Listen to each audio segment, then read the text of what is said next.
was convened, as you're all aware, when he spoke on Saturday, to assess the impact of extreme weather as manifested in the above normal rainfall and short rains classified by the Meteorological Department as the El-Nino phenomenon.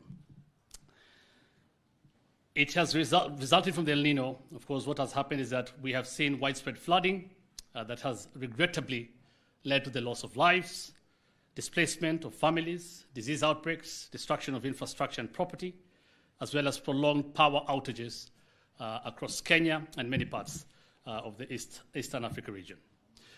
Cabinet, first and foremost, condoled with the bereaved families and all persons adversely affected by the devastating effects of this weather phenomenon. Consequently, Cabinet has sanctioned various policy and administrative interventions to augment the ongoing state mitigation and response being implemented by the national and county governments. The additional policy and administrative interventions sanctioned by Cabinet this morning will enhance our national resilience and preparedness for future weather and climate-driven disasters, as well as better empower the state to prevent further loss of lives, destruction of property, and interruptions to our way of life arising from the El-Nino situation. Now, as part of the preliminary assessment of the severity of the situation across the country, the meeting noted that 38 out of our nation's 47 counties are within the alarm stage, a stage characterized by flash floods, general flooding in low-lying plains, rivers busting their banks, landslides and mudslides, loss of livestock, and destruction of farmland and infrastructure. Cabinet noted with regret that we have lost 76 Kenyans to El Nino, while 35,000 households have been displaced. The most severely affected areas are in the northeastern, eastern, and coast regions specifically, but of course, there are more counties. As we're talking about 38, I'll just list them for you. In northeastern, the affected counties are Mandera, Wajir, and Garissa. So that's the entire northeastern region. Coast also, the entire region, Kilifi, Mombasa, Tana River, Taita, Taveta, Kwale, and Lamu. In central, Murang'a, Nyeri, Kiambu, and Kirinyaga. In eastern, Isiolo, Kitui, Machakos, Makueni, Marsabit, Meru, and Tharaka Nithi counties. In Nyanza, the entire region as well, Homa Bay, Kisumu, Migori, and Kisii. Western, Bungoma, Busia, and Kakamega counties. Rift Valley, the counties include Baringo, Bomet, Kajiado, Kericho, Nandi, Narok, Turkana, Trans Nzoia, Uasin Gishu, and West Pokot, and of course, in Nairobi. In that regard, Cabinet noted that the state had allocated 7 billion shillings, with which it is implementing various programs to address the plight of Kenyans across the country. The funds were appropriated by Parliament and the contingencies fund as part of the 2023-2024 financial year budget and supplementary appropriations number 1 of the same financial year. The resources committed will be applied for humanitarian response, including distribution and supply of medical commodities, food and non-food items, rehabilitation of infrastructure, and resettlement of displaced families. The state's intervention is being undertaken in a joint effort between the national and county governments, and which incorporates the Kenya Defence Forces and the National Youth Service in operation with the Kenya Red Cross Society. Through aircraft made available by the Kenya Defence Forces, medical supplies have been airlifted to the most vulnerable counties. I'll go to some specific measures that the government has already taken since the President spoke on Saturday. To support farmers who have been adversely affected, the government has disbursed 500 million shillings to the new KCC to mop up excess milk during this rainy season. The government has also airlifted medical supplies worth 180 million shillings through the KDF and in conjunction with the Wajir County government to Wajir County. Infrastructure restoration is being implemented following damage caused by rains. The works on the following roads and bridges have been repaired. 1, Bogolo Bridge on the Mtwapa Malindi Road has been repaired. Jilango Center on the Nuno Modogashi Road has been repaired. Madade Center on the Wajir Mandera Road has been repaired. Ohio Center on the Nuno Modogashi Road has also been repaired. Garbakole in Mandera, they call it end of the tarmac there, has been repaired. And the Garissa airstrip has also been repaired, and commercial flights will resume tomorrow. And of course, it will really go a long way in coordinating relief efforts. Ongoing works to be completed by tomorrow, Tuesday 28th, include repairs at Maalim Tokbub on the Nuno Modugashi Road and Kotulo, Mandera on the Wajir Mandera Road. The works in progress include Tula on the Thika Garissa Road, Ared on the Thika Garissa Road also, and Moyale to Ramu Road in Mandera through Bute in Wajir. To fortify the national response, the Cabinet sanctioned the following additional interventions. One, scaling up the scope of humanitarian assistance to reach more than 50,000 households, especially in the arid and semi-arid counties. The Cabinet also observed that to support county governments in addressing the disaster situations in their respective areas, the National Treasury last week disbursed 10 billion shillings of their shareable revenue. Cabinet also directed the National Treasury to release an additional 10 billion shillings to county governments this week, again, part of their shareable revenue. And of course, the government is encouraging the counties, as much as it's part of the shareable revenue, government is encouraging counties to try and reallocate some of these funds to the dire situation now occasioned by these floods. The government also directed the enhanced deployment of the KDF and all public civilian aircraft to transport medical supplies, food and non-food items for targeted distribution as recommended. It also sanctioned a proposal to be sent to Parliament for the replenishment of the contingencies fund and the rationalization of the budget and supplementary appropriations too of the current financial year. Cabinet also directed the National Treasury to further rationalize the current budget and direct ministries, departments, and agencies, that is MDAs, to commence reallocation of funds in their budgets to support the emergency response being undertaken by the state. Scaling up of rapid response to rehabilitate dilapidated road networks and facilitate delivery of humanitarian assistance to the affected populations will also be done. And Cabinet also sanctioned the distribution of over 150,000 mosquito nets to the affected counties. That is already happening. Cabinet also directed the Ministry of Energy and Petroleum, in consultation with all agencies within the sector, to give priority to maximum production, uptake, and distribution of hydro-generated power. It further directed the Ministry of Energy to pass the benefit of lower electricity tariffs to the public in a manner that promotes the increased use of hydro-generated power, which has presently increased to 20%, while diesel has gone down from 15 to 10%. Cabinet also committed the coordination of all state efforts to the National Disaster Operations Center, which will coordinate all relief activities by activating the whole-of-government approach, thus ensuring efficient deployment of resources and enhanced communication among relevant government agencies and humanitarian organizations. An ad hoc cabinet committee was also established on disaster response under the leadership of His Excellency the Deputy President to coordinate the state response.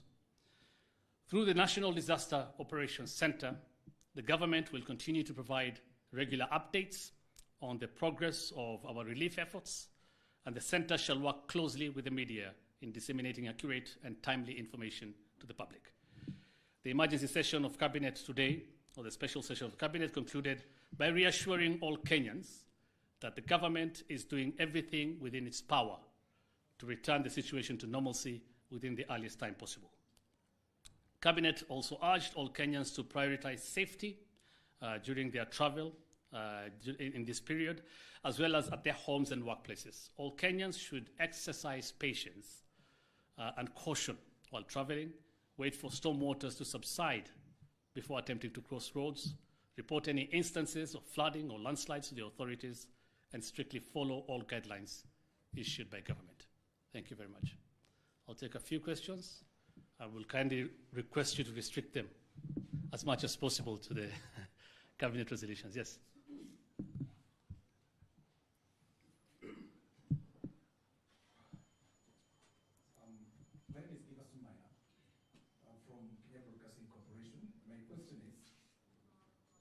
The 10 billion Kenyan shillings you're saying has been distributed, or rather, reimbursed to the counties.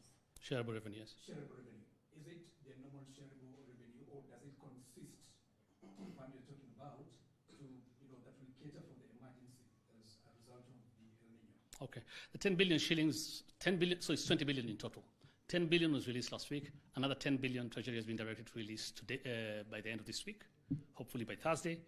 But again, the government can only encourage. And as I said, government is working with county governments in this response because we are serving the same people at the end of the day. The situation is in Kenya and beyond, but as far as Kenya is concerned, we are all serving the same citizen. So we are working together with counties, and this is part of their shareable revenue. But we are encouraging, the government is encouraging counties to try and set aside some money, to reallocate some money to the alleviating the problem, the current problem. All right. Sydney Chazima from NTV. My question goes to the utterances by the head of state. Mm-hmm. A few months ago, he said that the threat of El-Nino is somehow has been downscaled. Yesterday, speaking in Roysambu, he said that some people had mocked him when he prayed for the rains sometime back in the year, and that the country is experiencing rains that it has never experienced before. Now, today he has held a cabinet meeting to find and provide solutions and mitigating interventions to this issue at a time when over 70,000 people have lost their lives. So is this... 70, 70. not 70,000. Oh, 70. Yeah. So is this an unveiled admission from the head of state that maybe the warning from the Met Department should have been taken seriously before, and these measures be put in place before the loss of lives? Okay. The warning from the Met Department was taken seriously, and that is why he was the first person to pronounce himself on the matter. Okay? So they classified this as an El-Nino phenomenon. The rains as a result of an El-Nino phenomenon, and there was a warning. The same Met downgraded. So the president was speaking from information from Met. Downgraded, and then the president communicated. Now it has happened, and of course prediction of weather patterns is not a precise science. We all know that. And several places in the world have got it wrong. Okay? But the most important thing now is to deal with the situation at hand. And when the president says he prayed, he was being mocked, or some in government were being mocked for praying for rains. There are some, as much as we are seeing problems, and the government will do and is doing, as I have enumerated, all it can to alleviate the situation, we also have to agree that the rains in some parts of the country are beneficial. We're talking about a milk glut, and that farmers now, KCC has been given 500 million shillings so that they can take this milk from farmers. That is something positive. You're talking about hydro-generated power, and tariffs now will be lowered for the consumer. That is something positive. So it has a positive and negative side. Yeah? But all in all, the president was briefed about El-Nino phenomenon. It was downgraded by the same Met Department, and afterwards, of course, they escalated it back to El-Nino. Yes, Afande. I have the mic, so it's okay. Okay, I'll ask mine. I don't know what he wants to ask.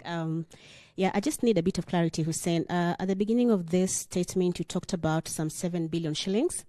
Then you mentioned about the extra 20 billion shillings. So perhaps just give us clarity. 10 and 10. Yeah. So the 7 and 10 and 10. Yeah. So clarity on that. Let me just finish this question. So clarity on that. And then there seems to be the semblance of a delayed response from government from the start of this El-Nino rains, something my colleague has alluded to there. We have, I think we're in the third or fourth week of the El-Nino rains. People have died, and there has been a lot of disconcerted response from government, both from national, at the executive level, county level. What do you think that happened, and what lessons do you think perhaps the executive can take from what has happened here?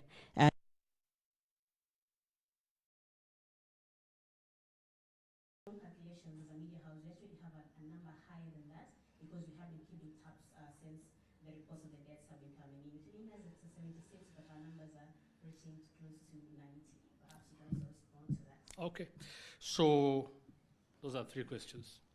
So number one, where government, of course, relies on its in its system, and it's a well-established system to categorize disasters once they happen.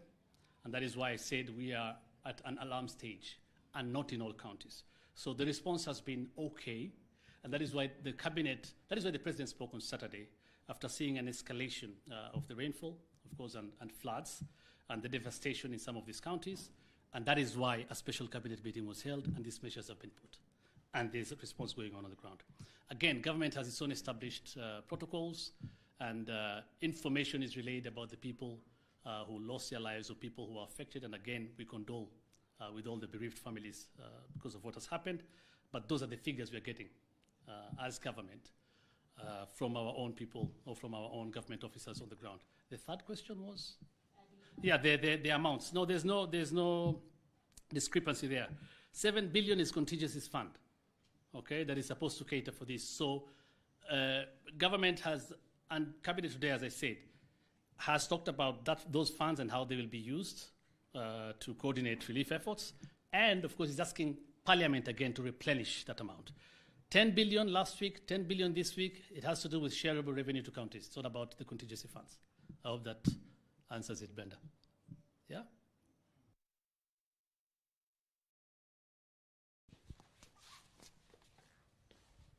Asante. Kwa jina naitwa Vincent Afande, a radio journalist for Radio Citizen. Maswali mingi yale nilikuwa nikataka kuuliza, mwenzangu ashauliza, lakini sasa wacha nikuulize hivi. County ya Busia inajongelea athari kubwa kutokana na El-Nino, hasa sehemu za Budalangi. Pengine katika baraza la mawaziri wa asubuhi ya leo, swala hilo liweza kuibuka katika mkutano huo, ama mnasubiri kuona maafa ndio mwanze kuchukua hatua katika kaunti ya Busia?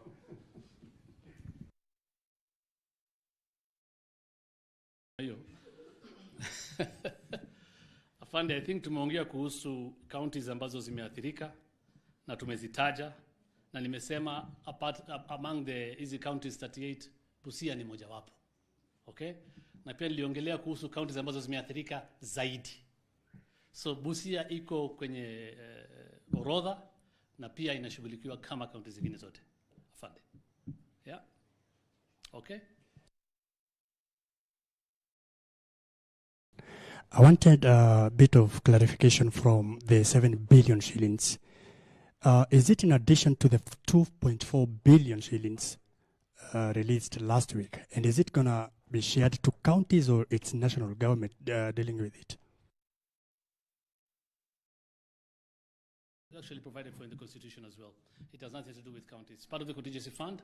So 2.4 billion that went to ASALS, Department of ASALS, arid and semi-arid, for food and non-food items is part of the 7 billion contingency fund that now we are asking, or government is asking Parliament to replenish. Okay, last one here.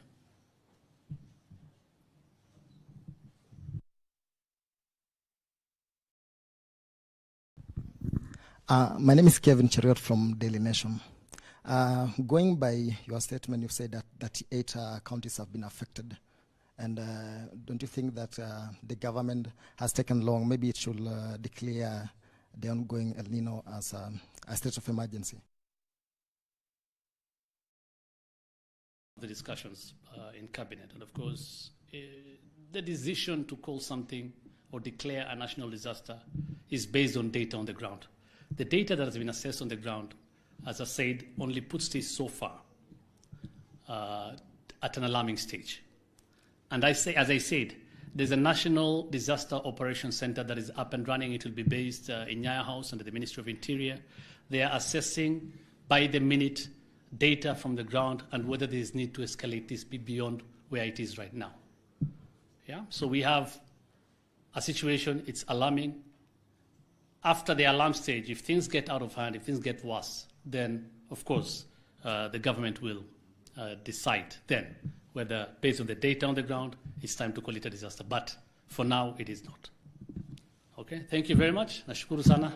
Yeah, yeah. The government has been asking people who are living close to areas that are prone to landslides, flooding, even the dams, to actually move to higher ground. But some of them are resisting. What can the government do, or what is the government doing beyond just asking them to move? Is there plans, or there plans to actually have them, forcefully move to safety? Again, Brenda, that is based on how the situation will be assessed. For example, the Ministry of Energy which is also will be part of the National Disaster Operations Center, will assess the dams in the country, the key dams, and whether we'll have a spillover, and what that will have, the effect that will have downstream, and whether we'll get to a point where people will now will have to be moved.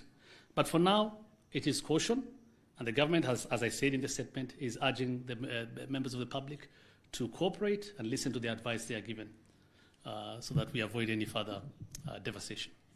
Yeah. Thank you so much, nashukuru.